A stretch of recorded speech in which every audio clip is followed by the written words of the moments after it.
Hi Pisces, this is Pisces Hub. Welcome to my channel. So for today's video, alamin natin kung ano yung mga posibleng mangyari for Pisces for the month of September. Okay, gamit ang ating tarot cards and ang ating angel oracle cards para din sa mga advices or message ng guardian angel mo for the month of September. Okay, so reminder lang po Pisces na ito ay general reading. So, pwede mag-resonate, pwedeng hindi. Okay? And, ang ating reading ay pwedeng sa lahat ng gender. So, sino man ang nanonood ngayon and yung mga taong dinidil nyo, babae, lalaki, LGBT, as long as mag-resonate po, take nyo lang. Pag hindi po mag-resonate, huwag pong ipilit. Okay?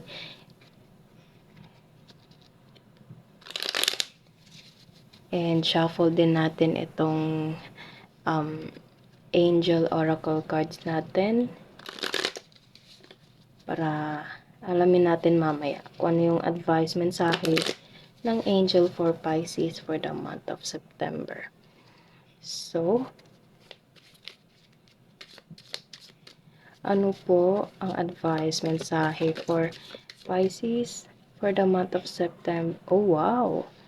Knight of Wands and Nine of Pentacles. Knight 9. Okay, so magkatunog sila. Okay, na naka-rhyme yung word nito. So, ibig sabihin, pwedeng nakakakita ka ng angel number Pisces, especially 99.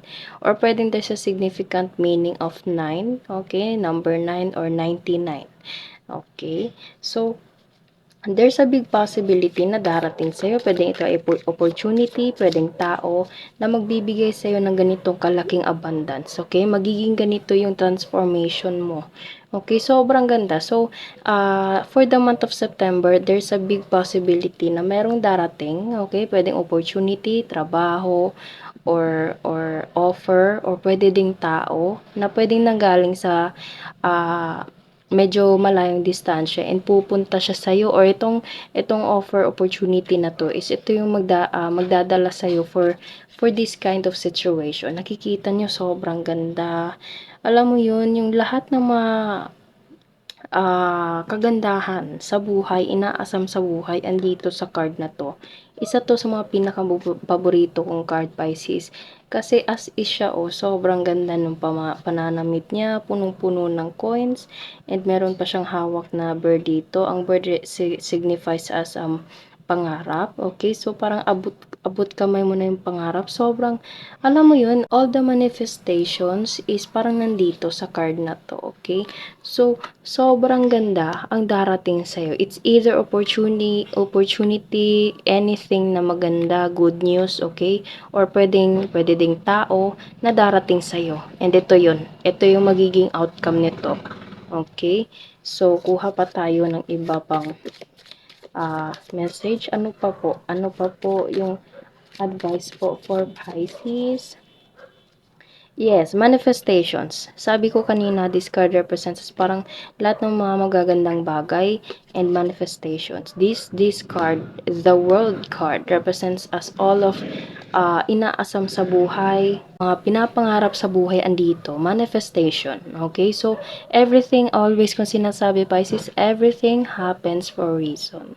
Okay, so yung mga nangyari dati, yung mga recent past, pwedeng couple of years, okay, na napagdaanan mo, ito yung darating sa'yo for the month of September. Basta sobrang ganda ang darating for you, Pisces, for the month of September. Especially, meron tayo ditong 9 of Pentacles and the World, and also maganda din tong Knight of Wands. Okay, so sobrang ganda, and meron pa dito, the Tower and the Chariot. Okay, so sa nararamdaman ko, kaya lumabas tong the Tower, kaya merong the Tower is, again, everything happens for a reason. So, pwede merong nangyari na pwedeng nasira, okay? Pwedeng ito ay about sa trabaho, pwedeng about sa offer na parang hindi ka natanggap, rejection, okay? Or pwedeng, as I said kanina, pwede ding tao na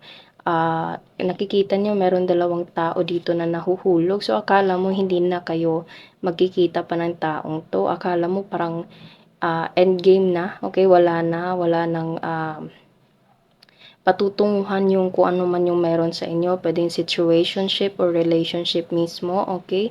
Pero kung ano man yun, trabaho, negosyo, about career, about love, merong nasira or merong something na nangyari na medyo hindi kagandahan, okay? Pero again, Pisces, always kong sinasabi na everything happens for a reason. And lahat ng yun, ang nangyari na to is merong rason. And yung rason na yun, is ito yung parang naging stepping stone na kailangan yung magbago, na kailangan merong tanggalin, merong ayusin bago dumating itong mga magagandang bagay, okay?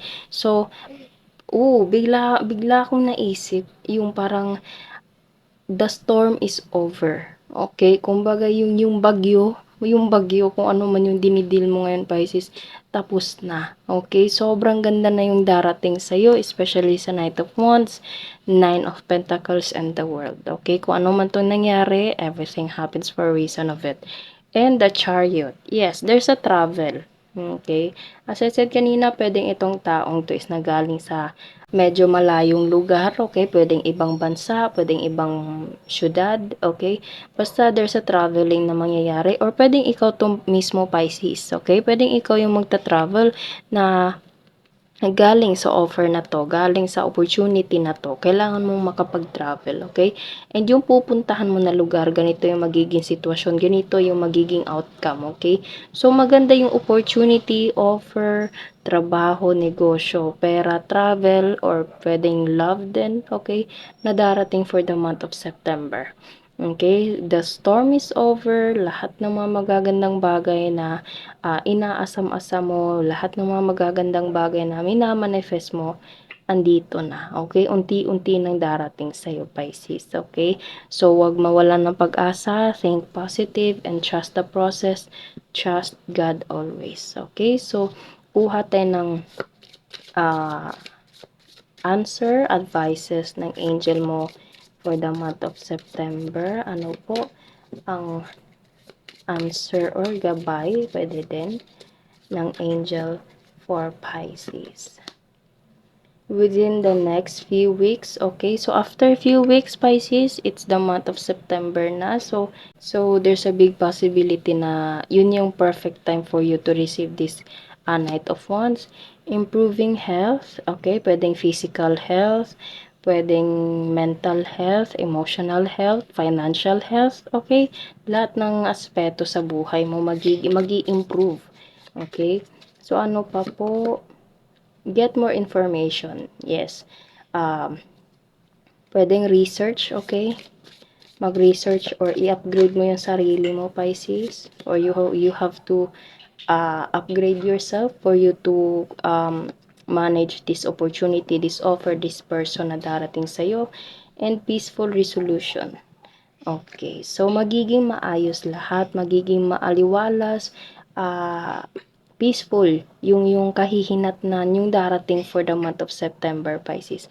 All you have to do is to get information, improving health, lahat ng aspeto sa buhay, pwede yon, and within the next few weeks, okay? So, yun lang po ang ating reading for the month of September, Pisces. Naway nagustuhan nyo. Huwag nyo po sanang kalimutan na mag-like at mag-subscribe po sa ating channel na Pisces Hub and ating ibang channel na Gel Tarot Guide na makikita po sa description box below. And huwag nyo din po sanang kalimutan na click sa ating notification bell for you to receive ang mga susunod nating mga uploads. Okay? So, thank you, Pisces, and God bless!